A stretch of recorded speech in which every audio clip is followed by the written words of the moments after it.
All right. No school this week, so I got Hunter and his friend Hammond here today. I asked them if they wanted to go to the press conference. They were a little bit hesitant. They said, one of them, I won't say which one, said they didn't want to hear any dumb questions. And I assured them that there are no dumb questions from this group right here. So you boys it's a safe space in here for sure. But another year in this rivalry. Feel extremely grateful to be a part of this rivalry. I've been a part of some good ones in my coaching career, playing career, both Georgia Tech, Mississippi State, Ole Miss, Tennessee, Florida, Oklahoma, Texas, Virginia Tech, Virginia, and just the different places that I've coached. And this is right there at the top, just what it means to this state, what it means to both fan bases. It's an awesome rivalry, not just in football, as you guys know, but I think what makes this thing unique is the rivalry in all the sports, that no matter what sport we're playing Clemson in, it's a big deal to South Carolina fans and Clemson fans both, and our fan bases. So extremely grateful to be a part of the rivalry, going on year 5 as a head coach, and this is my 9th one, counting my years as an assistant here.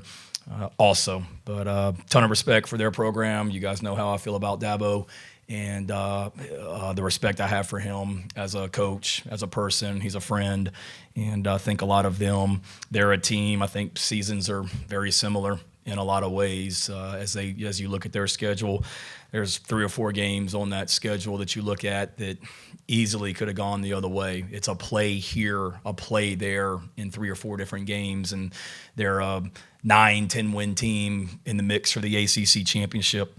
Again, they've had injuries, certainly in some key spots throughout the year, like we have.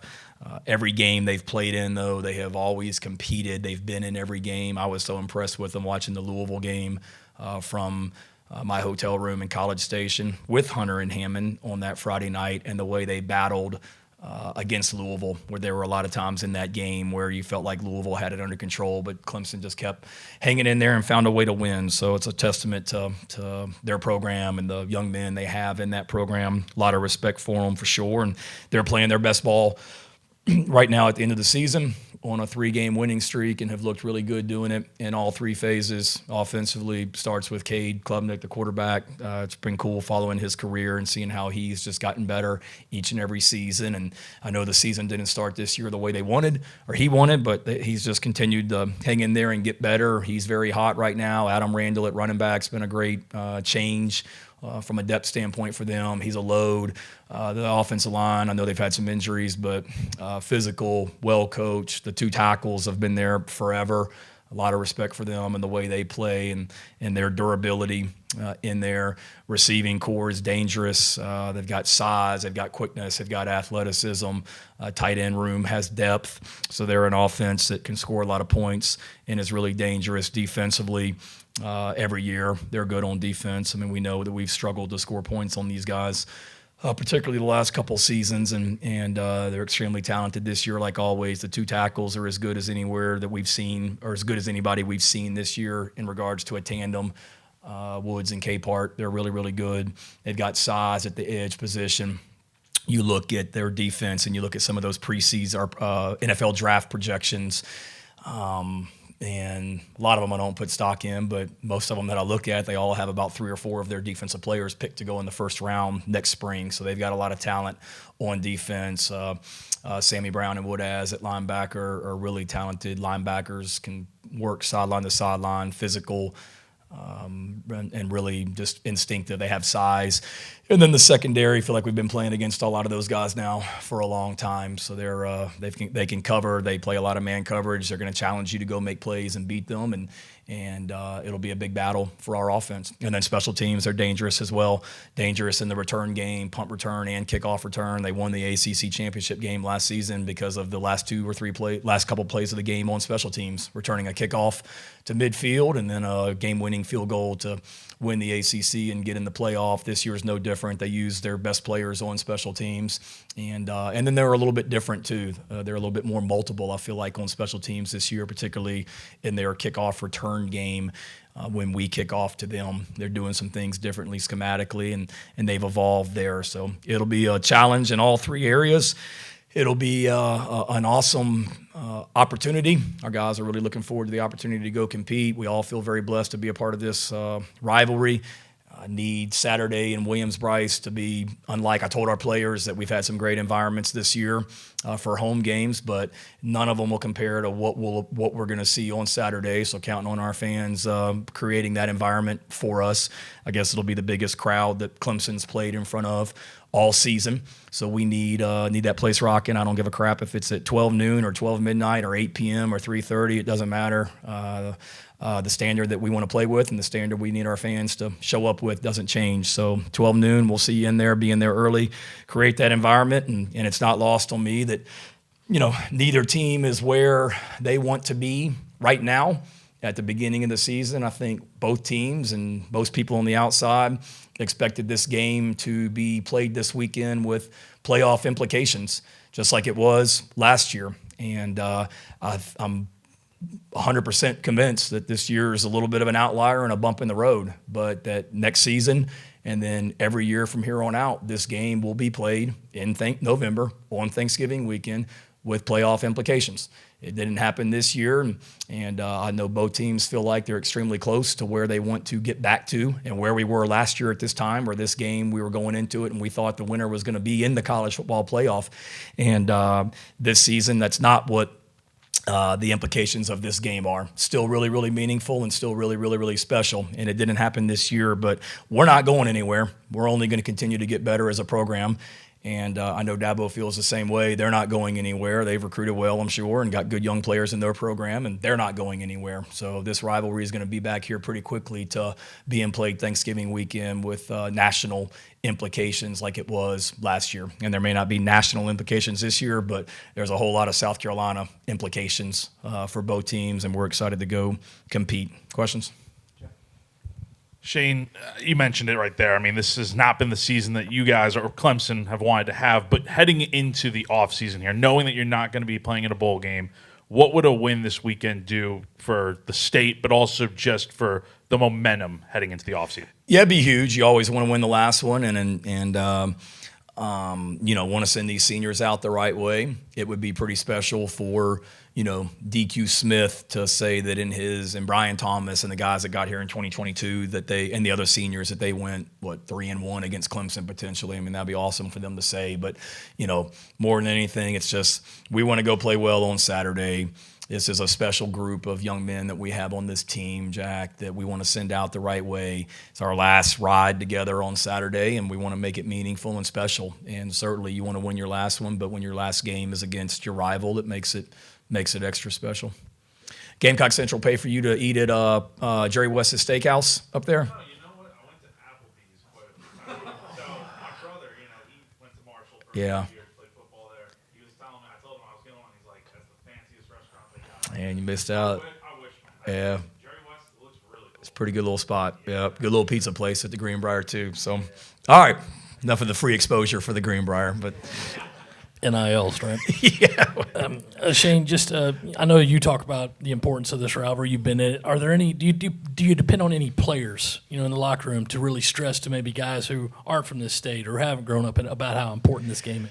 Yeah, we talked about it a little bit in our team meeting this morning because we've got a lot of guys that aren't from the state. One or two. They transferred in here, so this is their first exposure in this rivalry. And I told them what I told you at the beginning, that no matter where they came from, whether you're, Devontae Miles and you were Bowling Green and you had your rival against Toledo last year, or you were Sean Murphy coming from Florida State and you had your rival game against Florida last season, that this is as good as and better than anywhere that you've been. And I truly believe that. And certainly, I don't think it takes those guys long to figure out what this rivalry means when they transfer in here. You can't go anywhere in this state without, either there's a Carolina fan or a Clemson fan, and figuring out how important it is to the people of South Carolina. I think our guys understand that long before this week. We don't, sit around as a staff and a team talking about Clemson 358 days a year. We try and treat every game the same, but I'd be lying if there wasn't a different feeling in the building this week. But in regards to the older guys, I'll lean on them more, David, just to try and help those young guys, because sometimes I think when you get in these rivalry games, you can, if you're not careful, you make it too big and you get out there and you don't play great. So the biggest thing I've been trying to hone in with those, everybody, but need the older guys to help convey, is best thing we can do is go prepare really well and stick to our process of, it's different this week because we're not in class, but stick to our process of what we do Tuesday, Wednesday, Thursday, Friday, and then go play really good on Saturday, that's what it's going to take, is to go play really, really well Saturday afternoon. You mentioned Clemson's defense. There have been a few games this year where their blitz rate's been at 50%, and some games even higher than that. So they're really aggressive. You mentioned Peter Woods in the middle of it. What is your offensive line going to have to do to be able to make sure they're not able to wreak havoc in your backfield this weekend? Play well. It's going to be a battle. I mean, you're looking at, when I talked about those draft projections, I'm pretty sure everyone that I've looked at has Parker and Woods both in the first round. If they come out, or I don't even know what decisions they have to make. And then they've got guys on the back end. They're going to be NFL players. But it certainly starts up front, and it really starts being able to control those two tackles. And it'll be a big challenge for our guys on the offensive line. We've gone against some really good defensive tackles this year in this conference. We've gone against some really good defensive ends this year in this conference, and then we're going against a really good front four that has depth this Saturday in this game. So we're going to need those guys to play really, really well, play with great physicality and execution, and then you know, I think Dabo said it in his press conference today, and I agree. Like, our best players got to play well, and that starts on the offensive line. Like, those guys have got to play well, because 11 and 19 can wreck your entire game plan if you don't control them. Hey, Shane, two quick ones. In your time as a head coach, you've got 2 wins at Clemson Memorial, 2 losses at Williams-Brice. Do you see, I guess, a reason behind why that pattern's kind of been, and what would it mean to get that first home win since 2013? Yeah, I tend to look at it as I'm undefeated in 12 noon games, and I haven't won at night, is how I try to look at it. So we play at noon, so I'm hoping it's a noon thing and not a home or away thing. No, I think both games were, 2021 was one I would like to forget. That wasn't much fun. But those other 3 games, 22, 23, 24, were very much could go either way. And, 23 was a dogfight. We did not do much offensively, to say the least. We held them to field goals in the red zone, but didn't play great. And then we've played well in all 3 phases when we've gone up there. So it is random. It's very rarely, it is rare. You don't really see a rivalry game where the away team has won however many straight years that it's been. But I think it's more, I know there'll be orange in the stands on Saturday, and there'll be tons of garnet and black in the stands on Saturday, just like when we go up there to their place. So I think it's more than anything just playing well. And for whatever reason, we have not played well in our stadium, and they have played better than us and coached better than us in our stadium. And what we need to focus on Saturday is not home, away, what color uniform we're wearing, any of that stuff, what time we're playing, but just preparing to go play well and play clean, winning football on Saturday at 12 noon. Hey, Shane, we know how fierce and intense the rivalry here is in South Carolina. When you go outside of the state and you're talking to folks and they talk about the best football rivalries in the country, South Carolina, Clemson is not mentioned with the same regard as, say, Ohio State, Michigan, Alabama, Auburn. If Carolina and Clemson go into the game every year with those playoff implications, what will that do to raise the level of the awareness of the rivalry? Yeah, just that. When you're on the national stage like we were last year, it will raise the attraction and visibility of this game. I know there's some other games that have a lot of hype and are great rivalries and are like your traditional rivalries and all that, and they're all great. I love this weekend. I've told you guys this before. Like, I love this. Is my favorite weekend of the year in college football. Just all the rivalries that are being played from.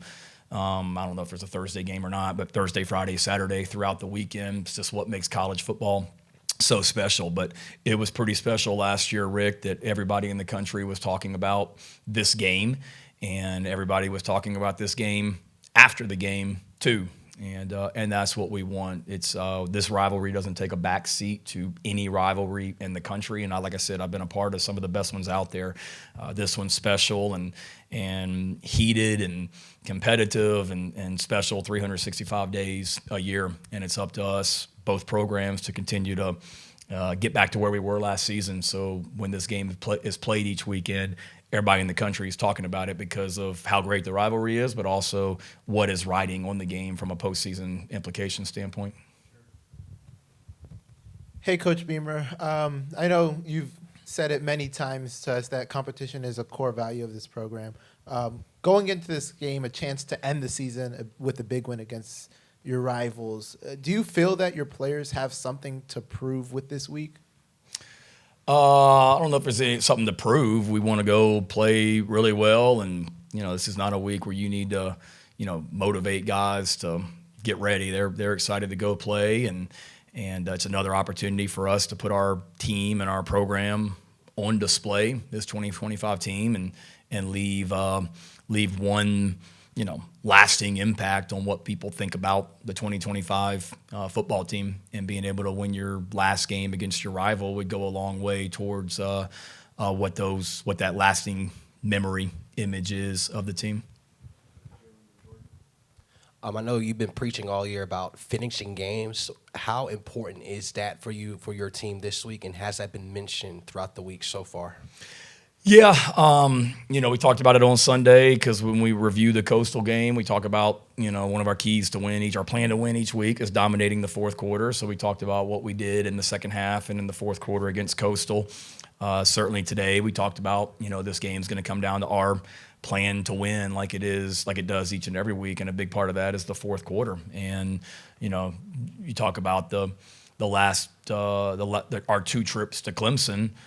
You think about the fourth quarter and the plays we made in 2022 on offense, defense, and special teams in the fourth quarter. You think about last year, the plays we made on offense, defense, and special teams in the fourth quarter, and it was guys making some really great individual plays. We talked about it this morning. Everybody talks about the drive that we had last year with Lenoris and the play that D. Knight made at the end of the game, but none of that happens if – on third down, after we did the onside kick and didn't get it, they went 3 and out. And on third down, it's man-to-man coverage. All 80,000 people in the stadium realize it's man-to-man coverage. We're not disguising anything. And they check to a goal ball versus Vakari Swain over there on their sideline. And Vakari Swain breaks up the pass, and they have to punt. And then Lenoris goes down the field. So it was individual players making big-time plays, and that's what we've talked a lot about. But we know this game, like every year, is going to come down to the fourth quarter, and we certainly need to play better and be able to finish this week for sure. Hey, Coach. TJ Parker was asked today about Lenore Sellers in last year's game. He said playing Sellers last year was crazy, and it looked a lot different in person than the film might have portrayed. I know that the personnel and the coaches are different this season compared to last year, but is there anything you can take away from last year's performance and the way the offense played that you can kind of apply to this year? Yeah, you can watch personnel. The scheme's different, but I think this year with Coach Allen and last year with Wes, it was the mindset wasn't different. It was we're gonna be aggressive, and we're gonna be up in your face, and we're gonna challenge you, and we're gonna make life really difficult on you. And Wes and their defense did that every year basically that I've been the head coach here. It's been a challenge to score points on them. And then this year with the personnel they have, it's a different coordinator, but you can look back at last year's game and see a lot of the same personnel because a lot of those guys, played in that game last year. There's older guys that have been there since 2022, if you go back and watch that tape just to kind of get a feel for personnel. So I think more than anything, it's kind of looking back and you watch last year's game, even though the coordinator is different, and to get a feel for, our personnel versus their personnel and see, Josiah and I guess it really would be Josiah, blocking some of their defensive linemen or whatnot. But there's still stuff that you can take from last year's game, and obviously Lenoris played great and did a lot of really good things in the fourth quarter, and as did their defense. They made a lot of plays against us last year too. I think you said on Sunday that you expected Dylan and Nick to play against Clemson. Is that still the case? I still do. All right, cool. Very cool. Yeah. Very cool. How has been the balancing of preparing for Clemson, but also trying to go through your process of hiring an offensive coordinator and an offensive line coach? And do you feel like you need to make those hires before signing day? As I alluded to before, it's been a challenge, but there's nothing. I'm not working less on the opponents to work on that other stuff, hires that we have to make and what the structure of the staff looks like in 26. I'm able to do everything that I need to do for Coastal last week, Clemson this week.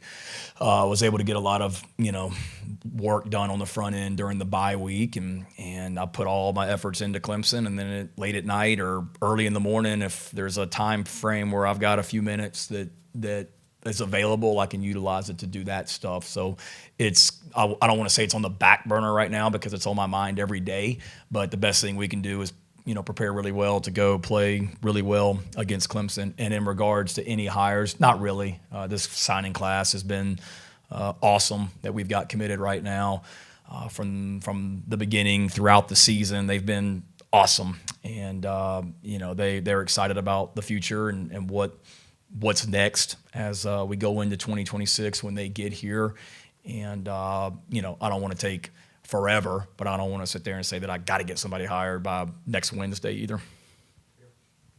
And looking further down the road with the 2027 recruiting class, it seems like there are a lot of 7 in-state guys who both teams are after, maybe more so than in the past. How critical is it, even further down the road for those head-to-head battles with them for some of those guys? I used to think that who won the game really mattered, and maybe it does with some of these guys, but I think it's more, we spend so much time recruiting them throughout the year to say that a young man's decision is going to come down to what happens on Saturday. I don't think that's the case anymore. Now, if a team went out and lost like 20 in a row, it's probably you're not gonna win those share of battles. But I think it's more just the other 364 days of the year, the relationships, what you're doing as you recruit guys. There's guys in, this year's class that are committed to us that are seniors right now that were heavily recruited by Clemson. And I don't think they're necessarily coming to Carolina because we won the game last season. And then there's guys that are here right now that were seniors in high school back in 23. I don't think they, went to Clemson because Clemson won that game or whatnot, if that makes sense. So I think the game, it's a factor, but I think it's more so just the general direction of the program and the relationships that kids have with the men and women in both programs. A little bit more of a non-Clemson, South Carolina question to break it up, but what has Luke Doty meant to you? And since he's been here with you since the beginning, and he's talked about wanting to get into coaching and whatnot, would you like to have him at South Carolina for years to come as whether it's grad assistant or whatever? Yeah, I love Luke. Senior night Saturday was hard for me because you see those guys standing in the tunnel before they run out on the field, and who's about to get announced next, and it's just like in those 3 or 4 seconds before they're announced, it's just like their whole career like flashes before your eyes, and you come back and start thinking about from the first day you met them to senior night, and it's hard and really emotional. And I had a harder time with it Saturday against Coastal than I thought I would, to be honest with you. And Luke's certainly one of those guys that I feel that way about because he and Bradley Dunn will always be extra special to me because they're the two guys that were in the team meeting in December of 2020 when I arrived here in Carolina, and Coach Tanner picked me up at the airport, and I rolled into that gate over there, and I had my mask on because of social distancing and all that, and then you had to go in the team meeting room in the indoor because of social distancing. You couldn't meet in here, and the team had just lost the night before to Kentucky up in Lexington, and that's the first time meeting their new head coach. And there's 2 people that are still on this team that were in that meeting, and that's Luke and Brad. And those guys I love, and I'm grateful for them. Luke and Brad both have meant, so much to Carolina. Luke is like Mr. Gamecock, just his unselfishness, receiver, quarterback, special teams player, currently quarterback and special teams player. He's awesome. He's done a great job with Lenoris throughout the season, helping him I lean on him a lot for just stuff. If there's things I got a feeling about within the team, like I'll pick the phone up and call him and be like, "Hey man, what's the deal here? Like, tell me what's going on." And I think he'd be awesome in coaching. So he and I haven't had that conversation, but yeah, if he was interested in getting into coaching and he wanted to continue to try and stay around here, sign me up. Lulu's first question in like a month. I thought like you were mad at me or just checked out or. Definitely not checked out. Okay. Hopefully, I didn't think you were mad at me. Definitely not. Okay. Didn't see you in College Station. I think you were with the women that weekend, right? Or no? I was at a wedding. I know. Okay. I know. All right, sorry. We'll just tell everybody you were in LA. Yeah, I appreciate that. Okay. Anyways. Sorry. No, you're Didn't fine. mean to put you on blast like that. It's okay. My mom will love all this. Okay. Generally, like when you think of rivalries, there's some trash talk bulletin board material, but Yeah. I mean, you and Dabo speak highly of each other. Today, Cade literally said he's done charity with Lenoris and can't say anything bad about him, I guess. But the games are always competitive. Does that speak to the internal level of motivation that both programs sort of consistently have? Yeah, I think definitely. I think you've got really good young men in that program. I mean, Tristan Lee and Colin Sadler, they're two offensive linemen. I mean, when I was at Oklahoma, they were in high school, and we were trying to recruit those two guys to Oklahoma. I mean, I can remember doing Zooms with Colin and his family when I was at Oklahoma. And then Cade, Austin, Texas was my recruiting area when I was at Oklahoma, and met Cade when he was a freshman in high school. And I know what kind of, young men and people they are. And then a lot of the other guys in that program that we've recruited and been in some of their homes and think a lot of them. And then obviously not just Dabo, but a lot of the coaches on that staff. I mean, there's coaches on that staff that I worked with at other places. There's coaches on that staff that worked with my dad at Virginia Tech. So I know the type of people in that program, and then it's the respect that we have for that program and what they've done. And I would hope they feel the same way about us and what we've done with our program in the last 5 seasons and the people in this program. We try and do things right from a football and recruiting standpoint. I know they try and do things right from a football and recruiting standpoint, and there's a healthy respect. I mean, we want to, beat each other's brains out on Saturday. There's no question about it, and it's highly, highly, highly competitive. I mean, there's not going to be any kumbaya before the game where we're all loving everybody up and go team. I mean, it's a fierce, fierce, fierce, fierce rivalry, but there's I would hope, I know from my standpoint, a great appreciation to be part of this rivalry and a great respect for who we're competing against across the field too. One of your points of emphasis in the offseason was to improve some of the special teams play, especially in the return game. How do you feel like that's gone? And just special teams in general, it doesn't feel like y'all hit on many of the trick plays, so to speak, fakes and such like that. But it seems like the nuts and bolts of special teams coverage units have gone really well. Yeah. What'd you think about that question, boys? Just kidding. It's a great question. I'm being funny. Nobody thought it was funny, I guess. I think we've improved. I think in the return game sometimes you can look at stats, particularly in the return game. I don't even know where we are statistically in the country in kickoff return and punt return, but I think we've been pretty dang good. Statistically, we may not be. If a team is going to kick away from Nick Harbor and therefore you're taking over with better field position because they don't want to kick the ball to Nick, well, your average return is going to stink, but your starting field position is going to be pretty darn good, and that's what is more important to me. So overall, I feel like in the punt return game, we've been really good. We had some misses, frustrated about the other night because I think we had an opportunity on a punt return, the one that Vicari fielded over there on their sideline. If we have a couple guys finish on the play, go back to the finishing question, if we finish on that play a little bit better, that may spit out of there and could be a long touchdown. And I feel like we've left some opportunities out there. Kickoff return-wise, I think we're much improved. We simplified a little bit this year in what we were doing schematically in the kickoff return game, John, and I think we've been a lot better. Nick's been really good. Have we had the long, explosive kickoff return? No, but there's a hand. I think we were a problem for teams because of Nick Harbor being back there.